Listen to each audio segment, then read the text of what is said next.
Welcome back. All right. Chris Kreider is now a member of the Anaheim Ducks, so we will discuss this trade. I like this trade for both teams, to be honest. I like the Rangers being able to part with that cap hit completely, so I'm wearing a Rangers jersey, but I like this trade both ways. So, Chris Kreider, now a member of the Anaheim Ducks. He's 34 years of age. He does carry a $6.5 million cap hit for 2 more seasons. This past season, 68 games played, 22 goals, 8 assists, 30 points. And if you look at the analytics side of things, Kreider kind of crashed out this year, so the Ducks will be hoping for some kind of a rebound from him this season, which is not necessarily the case for most players when they're 34 years of age, but it can happen, so we'll see how things go. Also going to the Anaheim Ducks, a 2025 4th-round draft pick, which is 104th overall. The Ducks now have $32.19 million in cap space. They had tons of cap space. The cap is not a problem for the Anaheim Ducks. But looking at their depth chart, this makes things interesting for Anaheim. They have lots of depth on the left side and not a lot of depth on the right side, so something's going to have to give there. Because on the left side of their depth chart, you'd have Vatrano, Kreider, Zegras, and Gauthier. Gauthier and Zegras can both play center.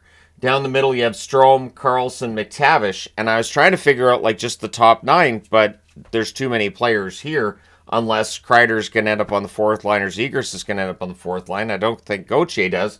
And on the right side, you have Terry, Killorn, and Colangelo, and I would gladly move one of the guys on the left side over to the right to balance it out, but none of them showed us being right wingers. So I don't know what the plan's going to be going forward for Pat Verbeek. There's plenty of time until October, but you can see that if they're going to keep Kreider, and I would think after talking to him and getting him to waive, that they'll probably hold on to Kreider.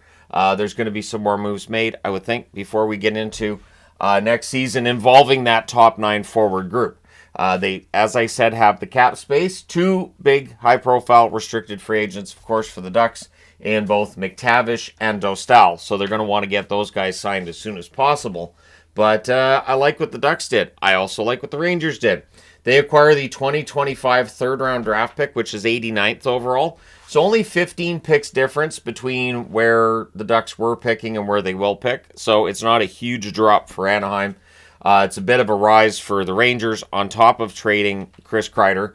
They also get Terrance, a 20-year-old forward, the number 59 pick by Anaheim in 2023. This year in Erie, he had an injury that took him out for a portion of the season.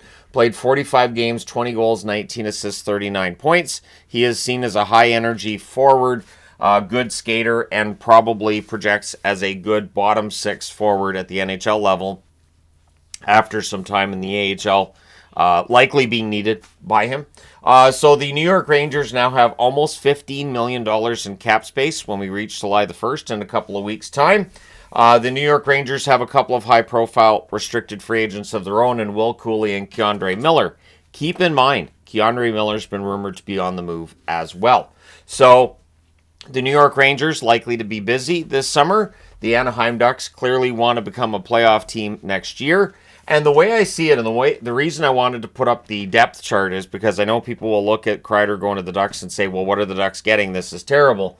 But what the Ducks are getting here is another veteran forward who can help, teach the young players in Anaheim and be a leader for them. And, of course, Kreider has a previous relationship with Jacob Trouba. So the Anaheim Ducks, maybe they're going to be the Rangers out west. Maybe that's where we're headed.